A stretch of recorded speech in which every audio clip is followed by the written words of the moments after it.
Dengan itu akan saya bacakan para pemeran drama tersebut. Yang pertama, narator yang akan diperankan sama Irfan Nur Hidayat. Silakan spotting untuk menentukan. Baik, terima kasih Kang Irfan Nur Hidayat yang sudah siap untuk menjadi narator di acara drama kolosal tersebut. Yang kedua, Pertapa yang akan dibawakan atau diperankan oleh Kang Boim. Ya, dipersilakan untuk spotting.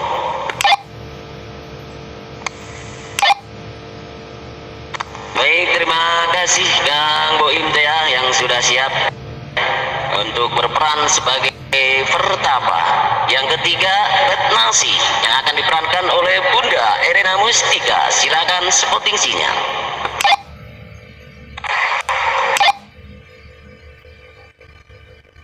Baik, terima kasih Bunda Erena Mustika yang sudah siap menjadi pemeran Retnasi. Yang keempat, Jayeng Roso yang akan diperankan oleh Bang Vijay Topan. Silakan spotting sinyal.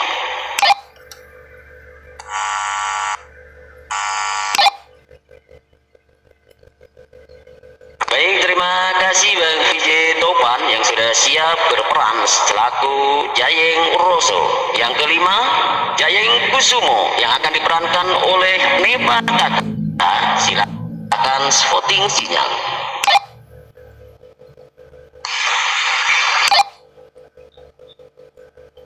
Baik, terima kasih Kang Neva Kakak yang sudah siap berperan selaku Jayeng Kusumo. Yang keenam, Asmorowati yang akan diperankan oleh Bunda Tuti Alno. Silakan spotting sinyal.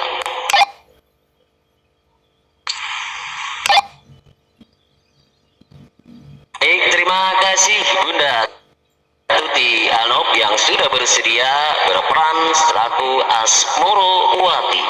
Yang ketujuh, Dayang yang akan diperankan oleh Kang Koirun. Silakan spotting sinyal.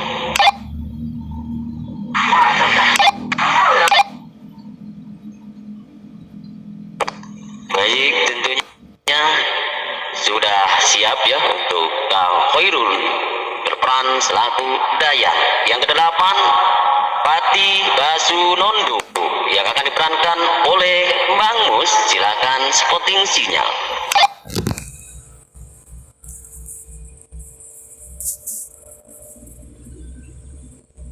Eksekusi panjang nanti bisa di backup untuk rekan-rekan yang sudah siap ya. Dan yang kesembilan, Laksmi yang akan diperankan oleh Aprina Rahayu. Silahkan spotting sinyal.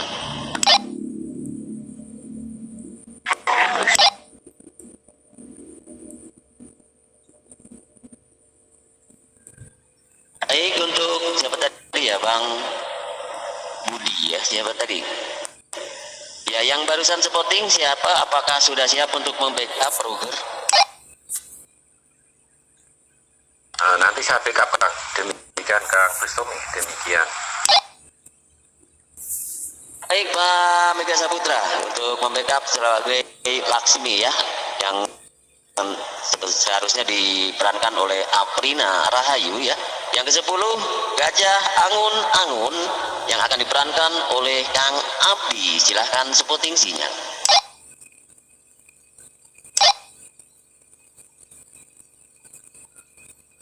Baik, tentunya Kang Abdi sudah siap menjadi pemeran Gajah Angun-Angun. Itulah para pemeran yang sudah saya bacakan untuk drama kolosal dengan judul Ampak-Ampak Jenggala. Semuanya sudah dipersiapkan. Untuk mempersingkat waktu, saya langsung aja menuju narator Kang Irfan Nur Hidayat. Dipersilakan.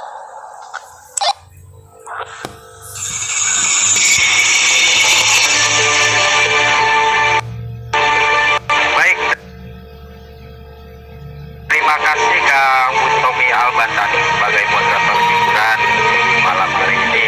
Bismillahirrahmanirrahim. Assalamualaikum warahmatullahi wabarakatuh. Selamat malam seluruh Indo VWT lovers yang telah terkoneksi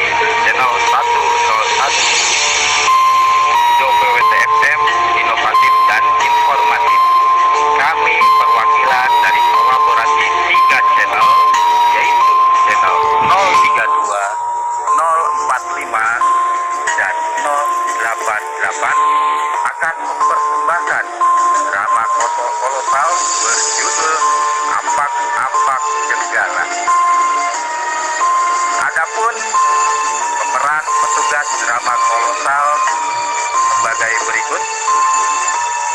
Yang pertama, penulis naskah adalah Bapak Mega Saputra, PJCH 045. Pemeran narator adalah saya sendiri, Irfan Nur Hidayat, sebagai Pertapa yang akan diperankan oleh Kang Boim. Pemeran Retnasi yang akan diperankan oleh Bunda Erotika. Pemeran Jayeng Roso akan diperankan oleh Ije Topan. Jayeng Kusumo yang akan diperankan oleh Kang Nepa Kakak. Dewi Asmorowati yang akan diperankan oleh Bunda Tuti Alno. Dayang yang akan diperankan oleh Kang Koirun. Pati Basunondo yang akan diperankan oleh Bang Mus. Laksmi yang diperankan oleh Kak Aprina Rahayu. Dan Gajah Anggun-Anggun yang akan diperankan oleh Kang Abdi. Demikian untuk pemeran tugas dalam drama kolosal pada malam hari. Selamat menyaksikan.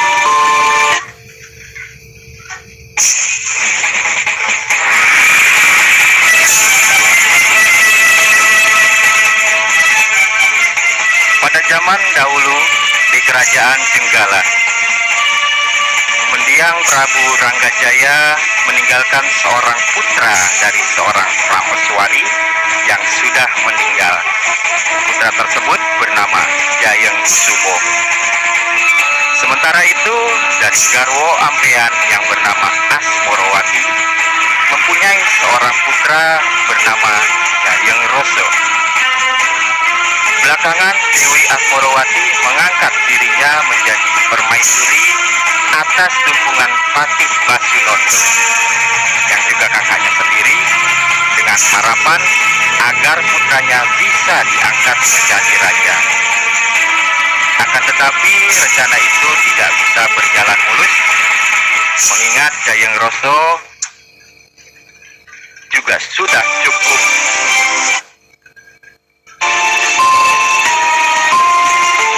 dewasa dan dirinya juga berhak menjadi raja karena dirinya juga putra laki-laki dari garwa prameswari. Oleh karena itu Asmorowati membuat sayembara kepada kedua putra tersebut. Siapapun yang berhasil mendapatkan keris Nogorunting Luksongo berhak atas tahta kerajaan. Maka berangkatlah Jayeng Roso dan Jayeng Kusumo keluar istana untuk mencari keris Nogorunting tersebut. Di lain kisah, misalkan di pertapaan Tegalwening, sebenarnya pusaka keris Nogorunting itu berada dan dimiliki oleh seorang pertapa yang mempunyai seorang anak perempuan bernama Retnasi. Singkat cerita, di pertapaan Tegalwangi ada perbincangan pertapa dengan anak perempuannya. Anakku, pagi ini suara kicau burung sejak bersautan, seolah-olah akan ada tamu yang datang ke rumah kita, anak. Iya, Bobo. Tidak seperti biasanya. Ini kok burung renja pada bersaut-sautan ya, Bobo. Kira-kira tamunya siapa ya, Bobo? Anakku Retnasi, Bobo tidak tahu siapa kira-kira yang akan datang kali ini, Nak.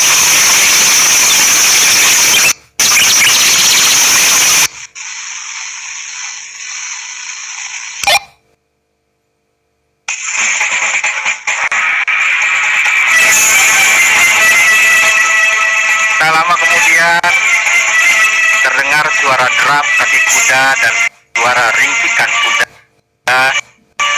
yang berhenti di depan rumah. Yang datang tak lain adalah Jayeng Roso. Dengan suara lantang dan keras serta tidak sopan, Jayeng Roso mendatangi pertapa yang sedang membersihkan rumput di halaman depan rumahnya.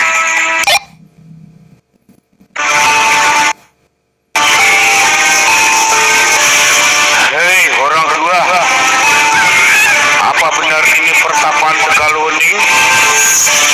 Hei orang tua, ditanya tidak menjawab. Apa dirimu bisu? Tidak punya mulut? Apa mungkin tuli? Iya, dasar orang tua bangka.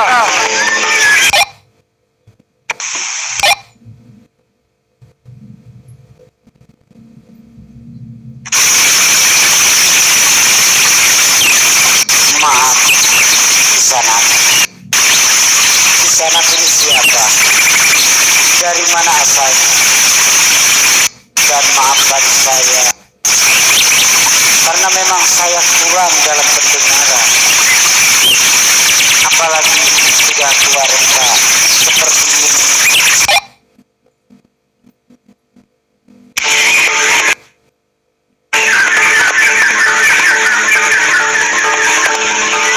Orang tua, apa dirimu tidak melihat siapa saya? Saya adalah Pangeran Jayeng Roso dari Kerajaan Jenggala. Apa benar di sini pertapaan Tegalwaning? Saya datang mau mencari Krisnogo Renting Lusongo untuk perseratan menjadi Raja Kerajaan Jenggala. Mohon ampun Tuan Pangeran. Pangeran Jayeng Roso, memang benar ini pertapaan Tegalwaning. Dan lebih baiknya mari tuanku ngobrol dulu dengan saya mengenai hal tersebut.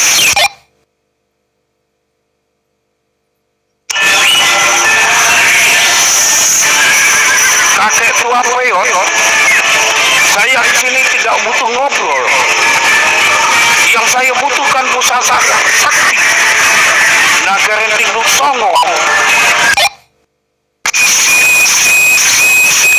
Tuanku Pangeran Jayeng Roso, pusaka itu tidak mudah didapat dan tidak bisa sembarang orang memegangnya, apalagi bersikap sombong, tinggi hati.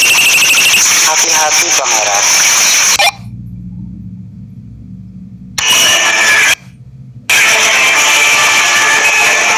Hei orang tua bangka, kamu berani sekali ngomong begitu kepada aku.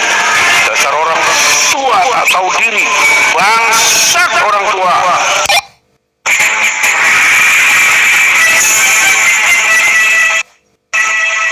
Maka saat itu juga Jayeng Roso menampar memukul pertapa itu hingga kakek pertapa tersungkur di tanah. Dan karena kerasnya pukulan terdengar oleh Retnasi yang ada di dalam rumah.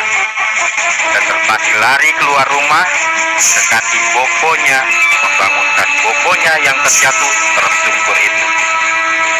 Dan saat itu Jayeng Roso melihat ada seorang gadis yang menolong kakek tua. Jayeng Roso pun mendekatinya.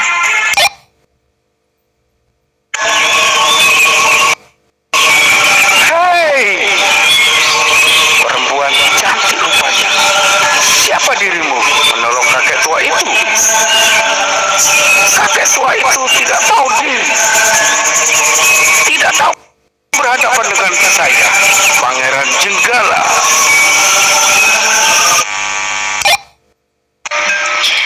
Mohon maaf, Pangeran.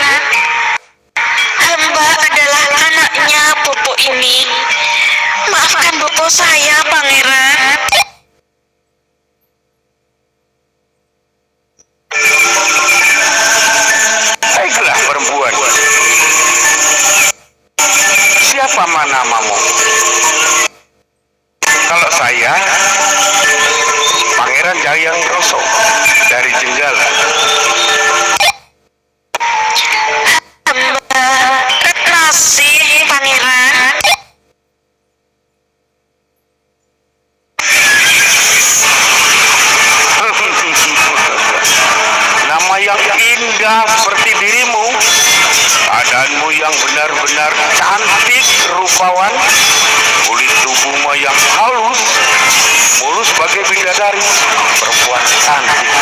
Saya kesini mencari keris Nogorunting Luksongo. Akan tetapi orang tua ini tidak tahu diri, makanya aku pukul, aku tampar.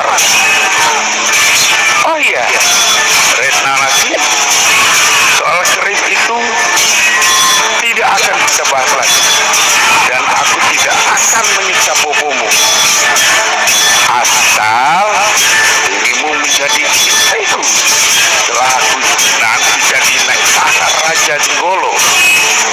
Bagaimana, Renasi? Apabila dirimu tidak mau, orang tuamu akan kusiksa selama. Mohon ampun tuanku pangeran. Hamba tidak janji ataupun menolak. Bila mana Tuhan menjodohkan, pastilah jodoh pangeran.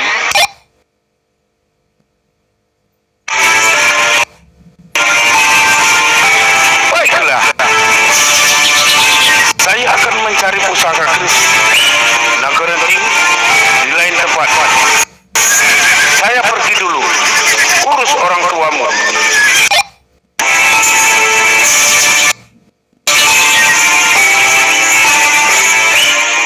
Dengan menunggang kuda, Jayeng Roso pergi meninggalkan keduanya.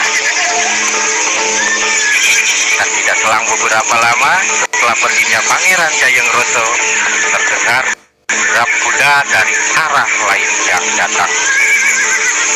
Dan penunggang kuda tersebut turun dari kudanya dan mendekati kakek juga Rotnasi. Pemuda tersebut membantu untuk memasukkan ke dalam rumah, dan orang tua itu memandangi pemuda yang menolong itu.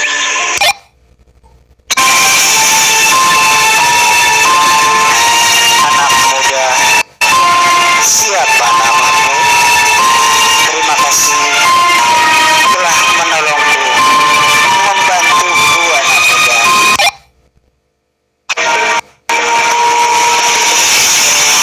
Iya, Paman. Nama saya Jayeng Kusumo, pangeran dari Kerajaan Jenggolo. Nah, ini Bopo kenapa? Kok Bapak belur begini, Bopo? Sampai membiru lembam begini, Bopo. Kenapa, Bopo? Pangeran Jayekusumo, hamba mohon maaf dan sekali lagi terima kasih atas pertolongannya, dan hamba akan menceritakan apa yang sebenarnya terjadi pada diri saya, Pangeran.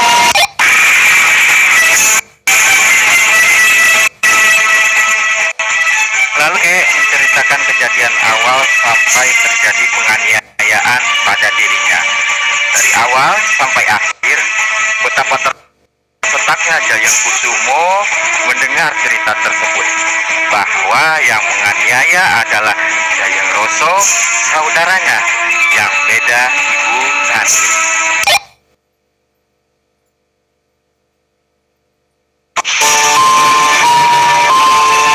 Paman, maafkan saudara saya Jayeng Roso.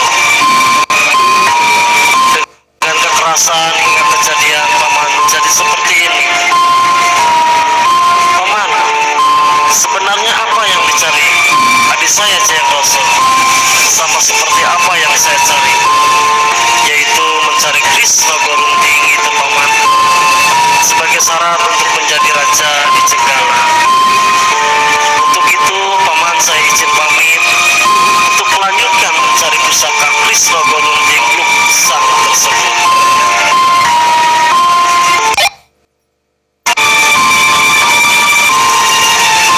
Pangeran, sebenarnya keris yang pangeran cari adalah keris milik hamba, Pangeran.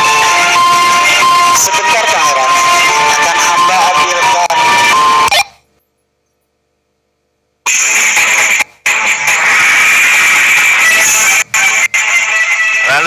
tersebut mengambil keris dan ditunjukkan ke Pangeran Jayeng Kusumo.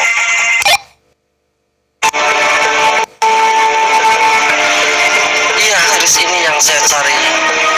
Akan tetapi keris ini milik paman kan, paman.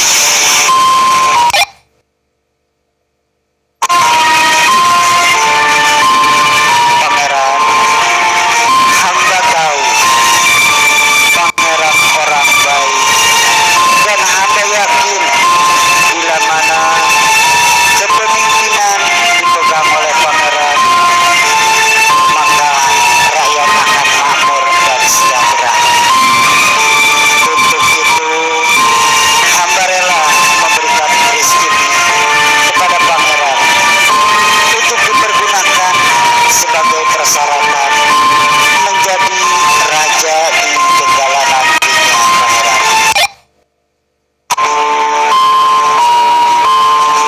Paman, terima kasih sebelumnya, paman, atas kebaikan hati paman.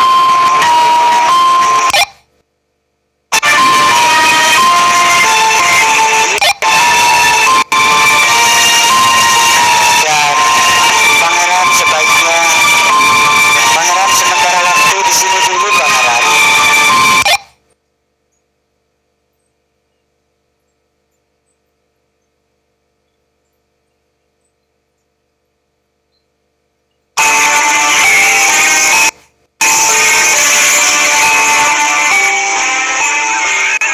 Maka sejak itu Pangeran Jayeng Kusumo hidup di pertapaan Tegalwangi, bahkan terjalin asmara cinta dengan Retnati dan sampai di jenjang pernikahan. Waktu berganti, hari bulan berjalan pun tak terasa. Dan akhirnya Pangeran Jayeng Kusumo mohon izin pada Pertapa untuk memboyong Retnati di kerajaan Jenggala. Tentunya Pertapa mengizinkannya, dan saat itu Retnati dalam keadaan hamil 2. Akhirnya berangkatlah Jayeng Kusumo bersama Retnati ke kerajaan Jenggala. Beralih ke tempat kerajaan Jenggala, di sana terjadi pasuwakan agung, pertemuan pembahasan kedua pangeran yang mencari keris Nagarunting Luk Songo. Di situ ada Prameswari, Dewi Asmorowati, Patih Basunondo, Jayeng Roso, serta punggawa kerajaan dan penasehat juga sepuh kerajaan.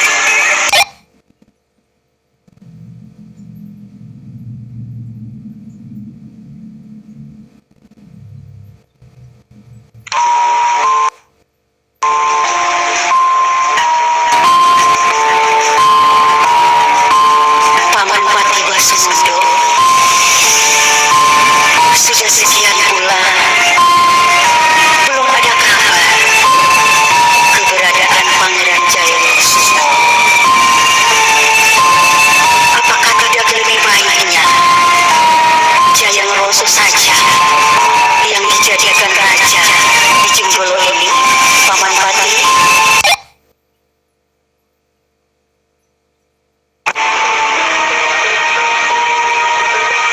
Gusti Ratu, sebelumnya hamba haturkan sembah. Dan sebenarnya itu adalah langkah yang baik, karena yang ada Pangeran Jayeng Roso dan Pangeran Jayeng Kusumo tidak kembali ke keraton dan tidak diketahui keberadaannya. Akan tetapi semua harus dibahas dengan sesepuh kerajaan, juga penasihat yang telah hadir di pasewakan ini, Kanjeng Gusti Dewi Asmorowati.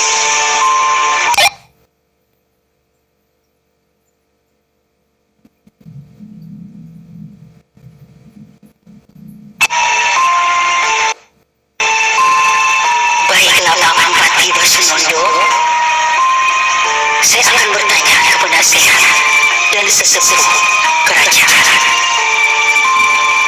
Menurut penasihat satu, bagaimana menurut pendapatmu?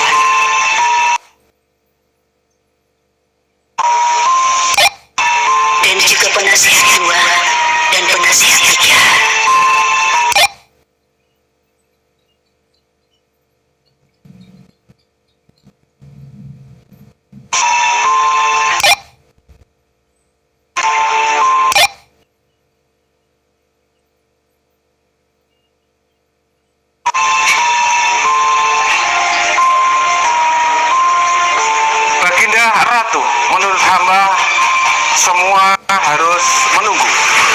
Terlebih dahulu tidak boleh tergesa-gesa, Kanjeng Gusti. Iya Baginda Ratu, benar. Kami sependapat dengan penasihat satu. Benar Baginda, dan harus menunggu kedatangan Pangeran Jayeng Kusumo terlebih dahulu.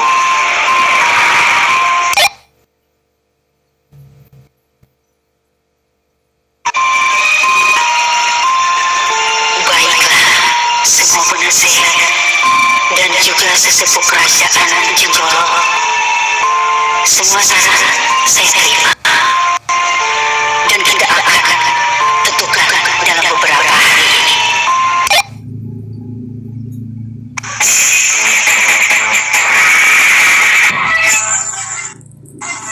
Di saat pembahasan belum selesai, datanglah Pangeran Jayeng Kusumo yang langsung masuk ke pendopo kerajaan dan langsung disambut oleh Prameswari Dewi Asmorowati.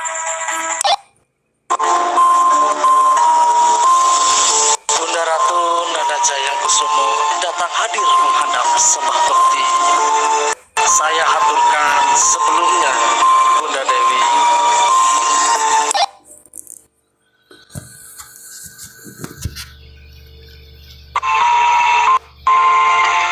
Nanda Jayeng Kusumo, sembah dan baktimu Bunda terima. Dan kemana saja dirimu? Dan sudahkah mendapat pusaka Ronggo Tiglok Songo?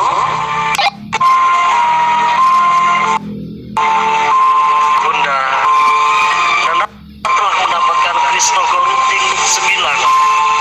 Nanda ada di pertapaan Tegalwengi dan Nanda datang bersama istri Nanda dari pertapaan Tegalwengi, Bunda Dewi.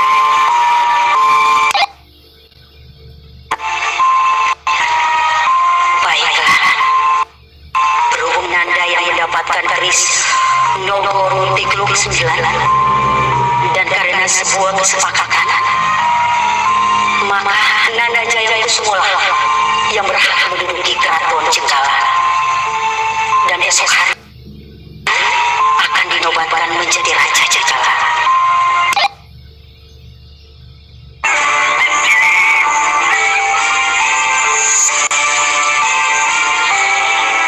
Pagi harinya dinobatkan Jayeng Kusumo jadi Raja Jenggolo dan didampingi sang istri yaitu Retnasi. Pesta penobatan sangatlah meriah. 7 hari 7 malam rakyat pun bersukaria. Di sisi lain Dewi Asmorowati dan Patih Basunondo tidak suka atas tahta yang jatuh ke tangan Jayeng Kusumo yang bukan anak kandungnya. Dan adiknya Pangeran Jayeng Roso juga benci karena kakaknya yaitu Jayeng Roso menikahi Retnasi. Yang lebih dahulu Jayeng Roso pernah suka pada Retnasi. Dan akhirnya Dewi Asmorowati, Patih Basunondo juga Jayeng Roso merencanakan akan menyiksa Retnasi.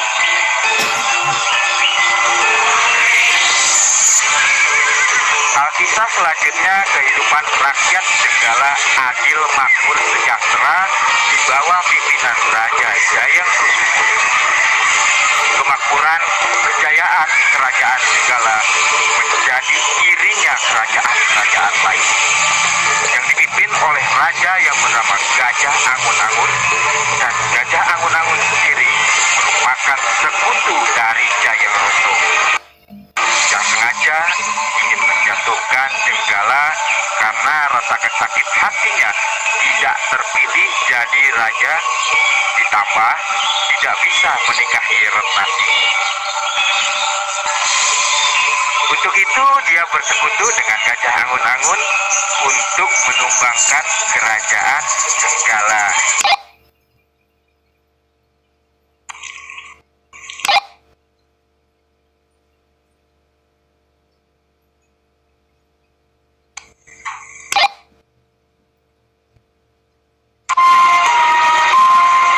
Hai prajuritku, siapkan senjata kalian.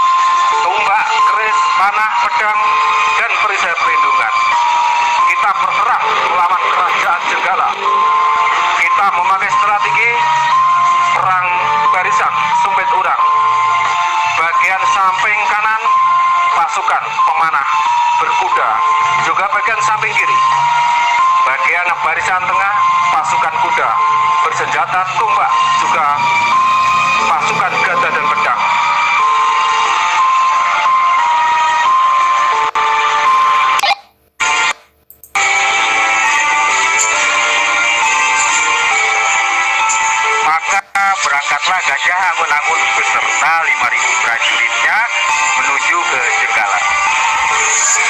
Dan sampainya di Jenggala terjadilah peperangan pertempuran dahsyat. Dan strategi perang dari Jenggala menggunakan strategi pertempuran Garuda Melayang atau Garuda Terbang, di mana strategi tersebut merupakan strategi pasukan berani mati dalam berbagai hal dalam perhitungan yang mematikan. Dan Senopati atau Panglima Perang yang dipimpin langsung oleh Jayeng Kusumo, dan peperangan hampir 20 hari tidak terselesaikan. Di lain tempat, di Taman Kaputren Jenggala, itu duduk Retnasi ditemani satu dayang yang menghibur Retnasi karena sedang ditinggal suaminya berperang. Dan di sini ada pembicaraan antara dayang dan Retnasi.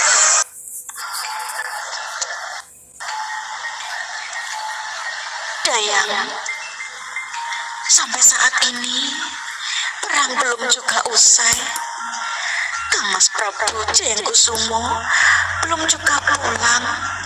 Semoga beliau unggul dalam peperangan nantinya ya Dayang. Iya, Kanjeng Gusti Ayu. Semoga Kanjeng Gusti Jayengkusumo bisa unggul dalam perang. Akan tetapi Gusti Ayu, jangan sedih. Kita doakan saja agar nantinya kerajaan Jenggala ini bisa unggul perang nantinya. Untuk itu Kanjeng, bila diperkenankan hamba akan menghibur dengan tembang agar tidak terlalu berlarut kesedihan Kanjeng Gusti. Baiklah Dayang, dirimu mau nembang lagu apa? Dan jangan lupa untuk joget ya Dayang.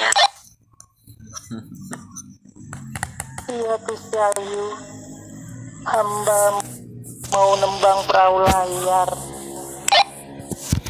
Baiklah Dayang, silakan untuk memulai tetembangannya. Diikuti jogetan ya Dayang.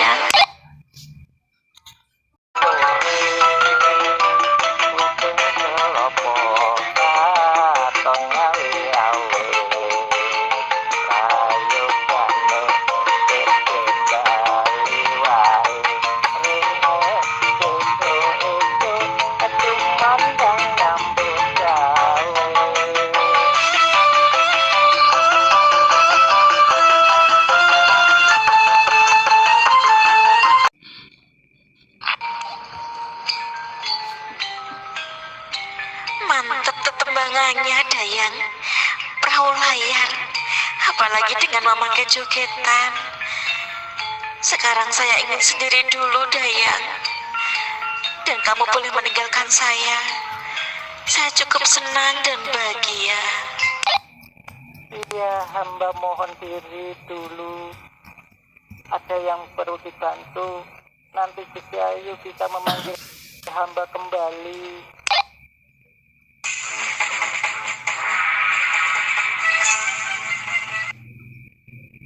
Maka pergilah dayang tersebut meninggalkan Retnasi sendirian, dan tidak beberapa lama datanglah Dewi Asmorowati, Pati Basunondo, dan Jayeng Roso ke Taman Kaputren Jenggala dan menghampiri Retnasi yang sedang duduk sendirian merenungi ditinggal suami perang dalam keadaan hamil 2.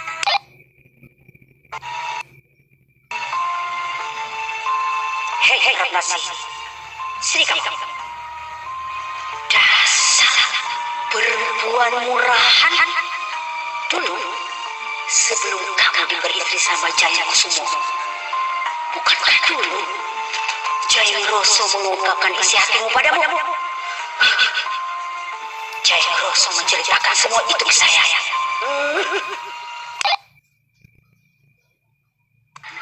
Mohon maaf Bunda Ratu. Saat itu hamba tidak menolak ataupun menerima. Hamba hamba cuma bilang jodoh di tangan Tuhan, Bunda Ratu. Oh, kamu memang perempuan picik ya. Pandai bersilat lidah dan tidak tahu diuntuk. Dasar perempuan jalan.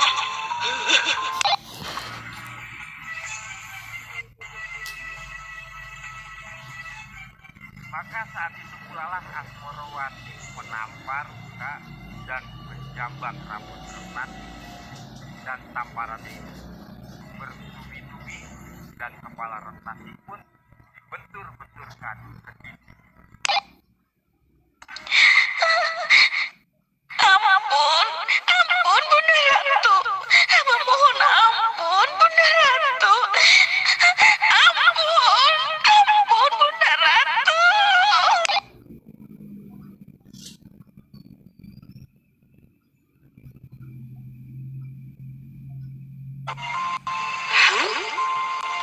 Sekarang kamu harus menerima akibatnya. Jayeng Roso, silahkan siksa perempuan murahan ini sepuas-puasnya. Bila perlu, bunuh saja karena mempermalukan.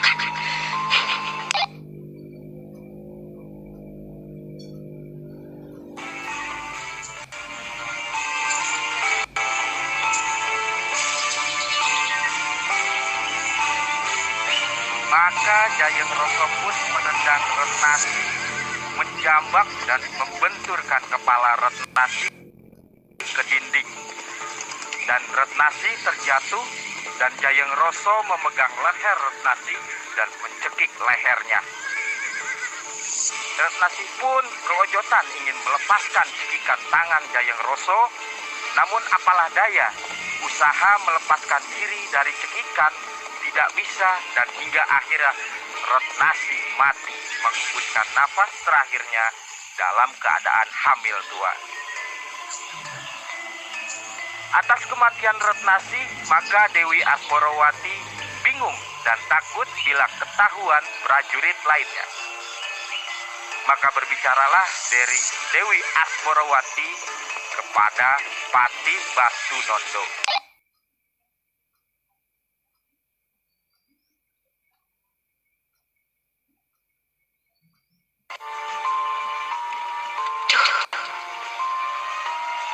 Paman Pati Basunondo. Aduh, ini gimana? Paman Pati. Aduh. Gimana kalau ketahuan prajurit atau yang lainnya di sini?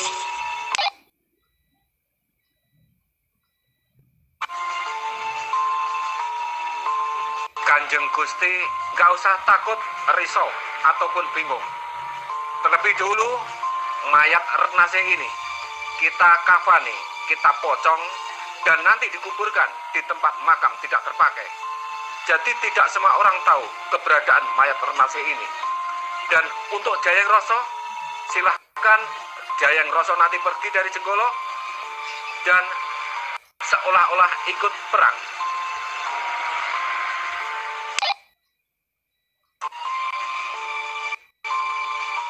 Iya, Kakang Pati. Pemikiran yang baik dan cemerlang. Mayat Retnasi yang sudah dipocong kita kubur di tempat pemakaman yang tidak terpakai lagi. Dan Jayeng Roso seolah-olah ikut perang, dan Paman Pati pun juga ikut perang. Jadi tidak akan terlihat oleh siapapun pikiran yang cemerlang Paman Pati Basunondo.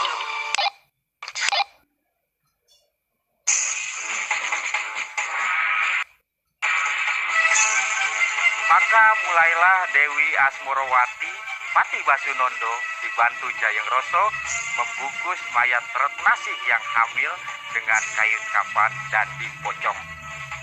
Dan setelah itu dikuburkan di makam pekuburan yang tidak terpakai atas saran Pati Basunondo. Dan setelah jenazah Retnasi dikuburkan, mereka meninggalkan tempat pemakaman itu Dan di malam harinya, di mana jenazah Retnasi dimakamkan, pelan-pelan tanah bergetar dan tanah tersebut terbuka. Dan di dalam tanah terbuka terdengar letusan dan suara bayi menangis. Tidak beberapa lama kemudian muncul pocong dari dalam kubur itu.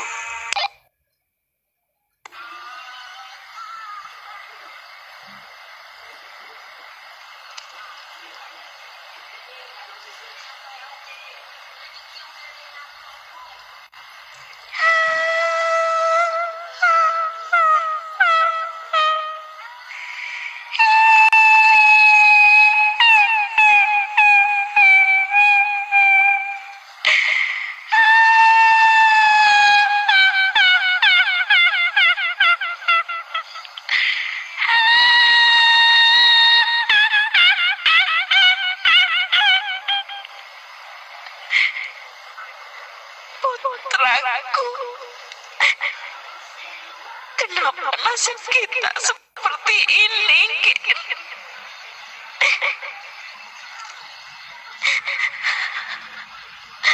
Dirimu sebenarnya seorang anak raja dari Jenggala, anak seorang raja.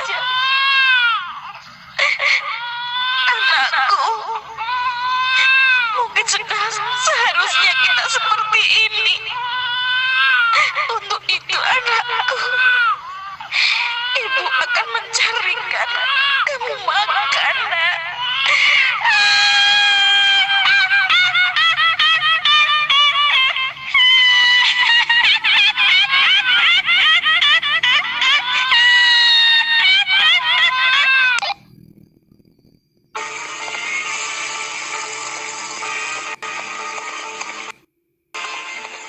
Maka melompatlah pocong itu, melompat-lompat di kegelapan malam.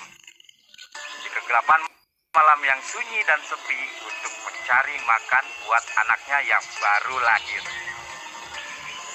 Hantu pocong mendatangi desa-desa di sekitarnya, tak ayal jadi kegemparan di lingkup desa.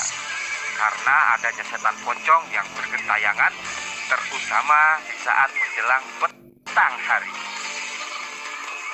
Karena takutnya penduduk setempat bila hari sudah mulai gelap, pintu rumah mulai ditutup rapat-rapat. Pada suatu hari, di pasar ada seorang ibu penjual buah pisang yang biasanya buah habis terjual karena masih banyak dan hampir mulai gelap. Di situ ada pembahasan hangat antara ibu penjual buah pisang dengan anak perempuannya yang bernama Laksmi, bahwasanya ada setan pocong yang datang bila hari mulai gelap.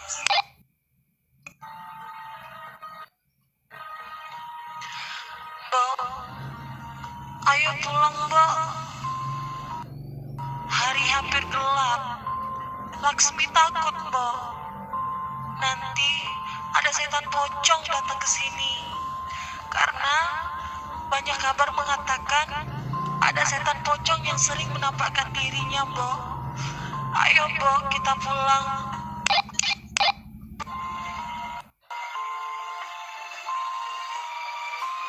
Duk, sebentar lagi ya, Duk. Kita belum dapat uang ya, Duk. Tidak ada pembeli dari pagi sampai sore, bahkan di petang hari ini. Duk, sabar ya, sebentar lagi ya, Duk.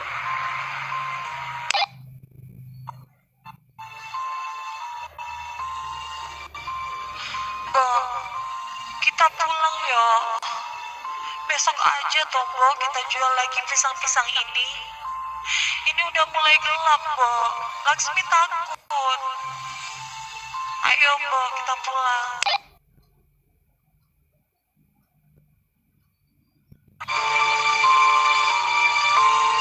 Iya, Duk. Iya, ya udah. Ini sini bantu Simbok untuk menyimpan pisang-pisang ini terlebih dahulu ke karung ya, Duk ya. Nanti setelah itu kita pulang, Duk.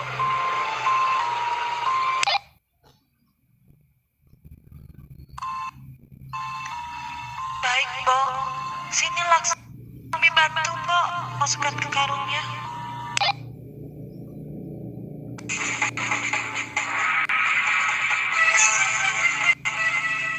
saat penjual pisang dengan anaknya yang bernama Laksmi menata buah pisang untuk titipan sayup terdengar suara pocong yang semakin lama semakin mendekat.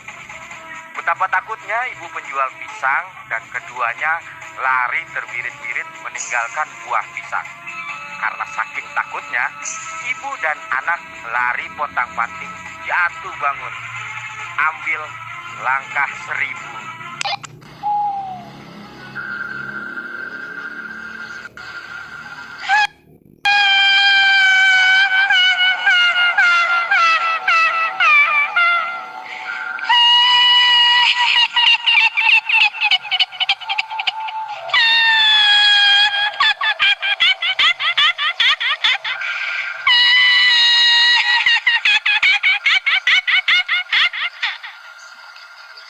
Anakku, ini ibu bawakan pisang untukmu, nak. Ini, nak. Ayo makanlah, nak. Iya, ayo makan.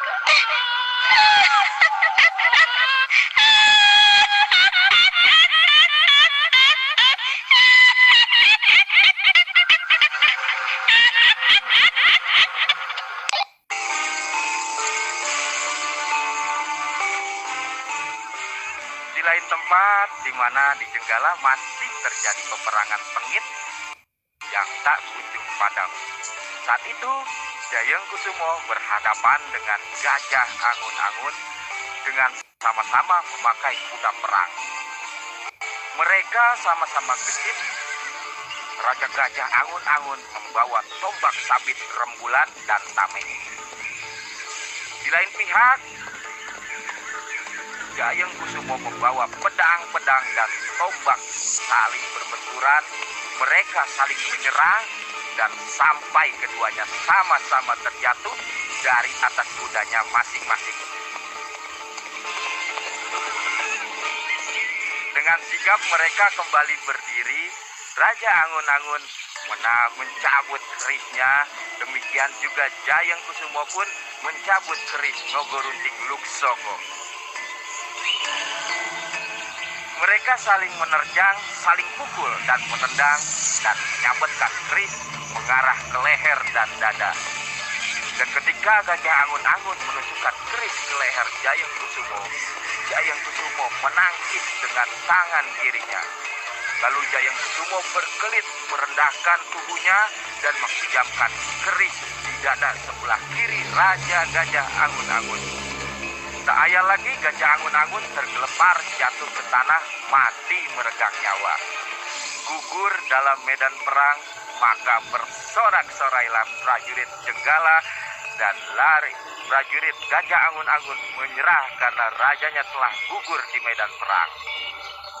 Dan ada yang lari tunggang langgang, termasuk Jayeng Roso dan Patih Batunondo ke arah hutan untuk bersembunyi. Dan di saat di dalam hutan Jayeng Roso dan Patih Batunondo terpencar dan yang lainnya, di dalam hutan terdengar tangisan pocong dari kejauhan yang semakin lama semakin mendekat.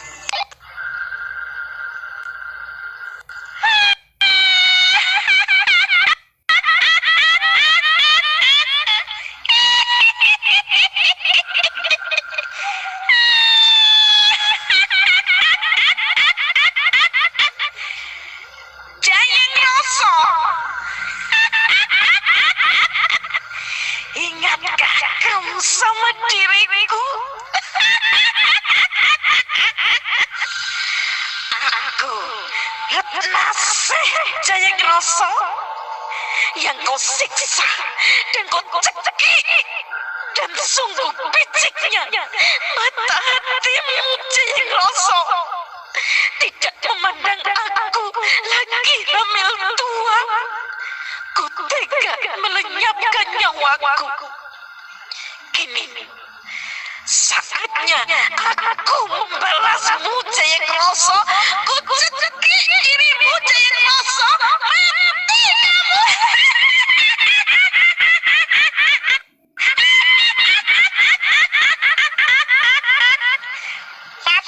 Basunondo. Kamu pun harus mati dari tanganku.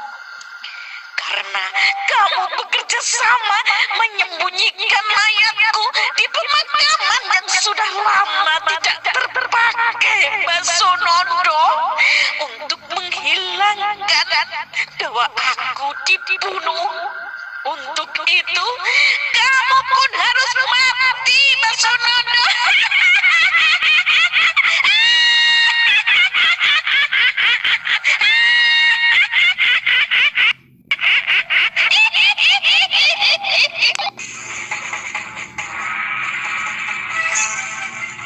Setelah Jayeng Roso, Pati Basunondo pun mati, setan pocong tersebut melompat-lompat dan menghilang lagi di telan gelapnya sang malam.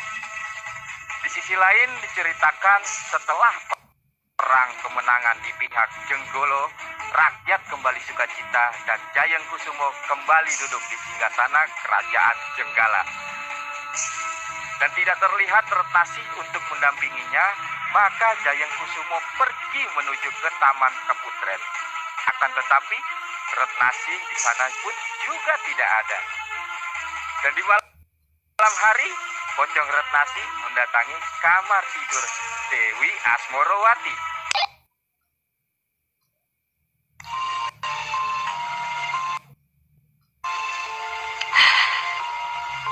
Malam ini kok perasaan rasa hatiku tidak enak. Segelir angin membuat bulu kuduku merinding. Apalagi rakyat dan pada resah dengan kemunculan hantu pocong. Benar-benar menakutkan. Mana rasanya nggak bisa tidur. Malam ini rasanya benar-benar menakutkan.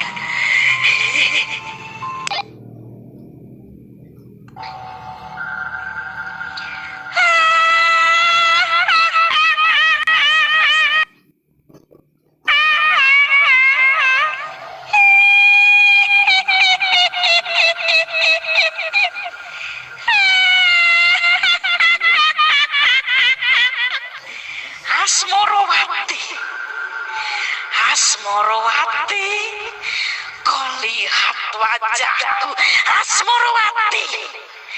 Kau telah menyiksaku. Anakmu Jayeng Roso sudah kubunuh. Juga Pati Basunondo.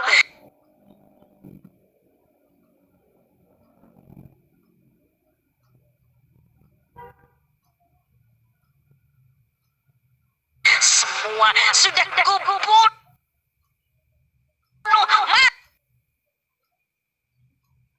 Mati dari tanganku.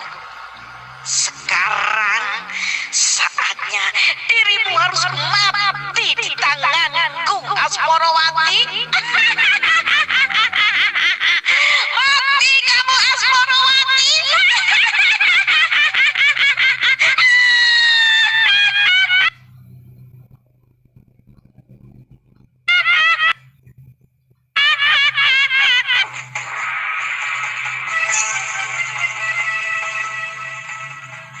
Pocong Retnasi pun melompat-lompat mendekati Dewi Asmorowati. Asmorowati sangat-sangatlah ketakutan dan sekujur tubuhnya menggigil, keringat dingin pun mengucur deras. Dan mau menjerit pun tidak bisa, dan pocong pun semakin dekat dan mencekik leher Asmorowati hingga Asmorowati tewas. Setelah itu pocong Retnasi melompat-lompat hilang di telan gelapnya malam.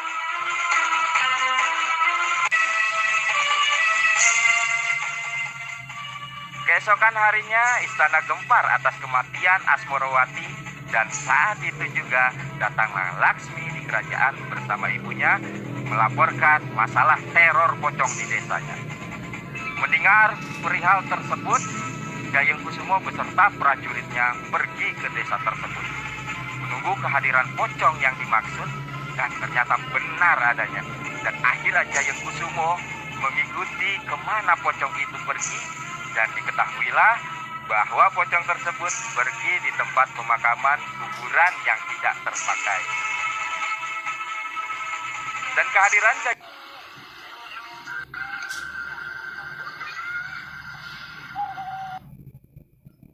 Kang Mas, mendekatlah ke sini, Kang Mas. Tidak usah takut terhadap saya, Kang Mas. Saya sebenarnya Retnasi yang telah dibunuh oleh Jaya Grosso, dan penguburan jasad diri saya direncanakan oleh Patih Basunondo, juga Ibu Asmorowati, Kang Mas. Dan kematian saya tidak tenang, Kang Mas, karena saya dibunuh dalam keadaan hamil tua,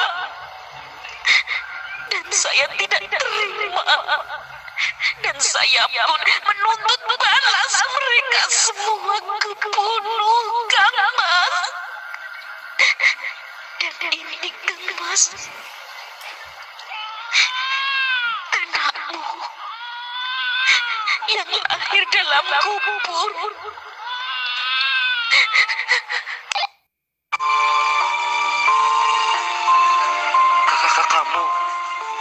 Kamu istriku, Retnasi. Iya, Kang Mas. Saya berikan bayi ini ke Kang Mas. Rawat bayi ini baik-baik ya, Kang Mas.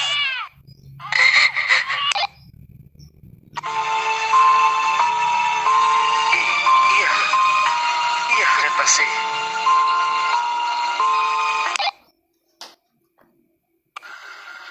Baiklah, Kang Mas. Saya harus tinggalkan Kang Mas. Bawalah bayi ini ke istana. Rawatlah dengan baik, karena ini adalah anak kita, Kang Mas. Selamat tinggal, Kang Mas. Selamat tinggal.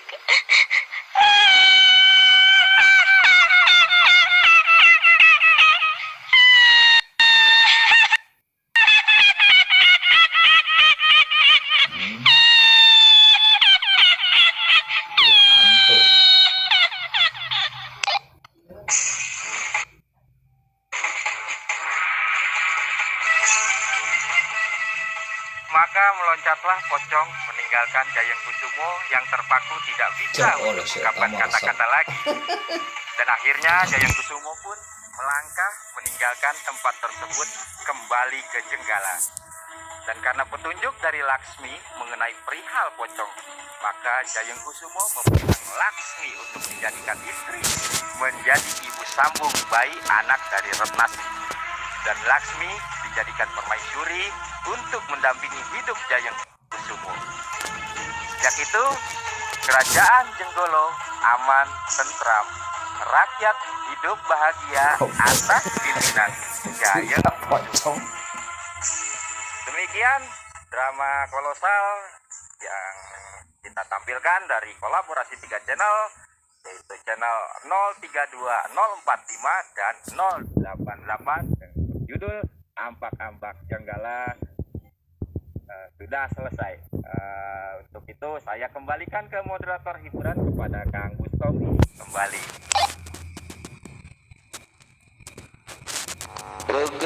Terima kasih Kang Irfan Nur Hidayat selaku narator.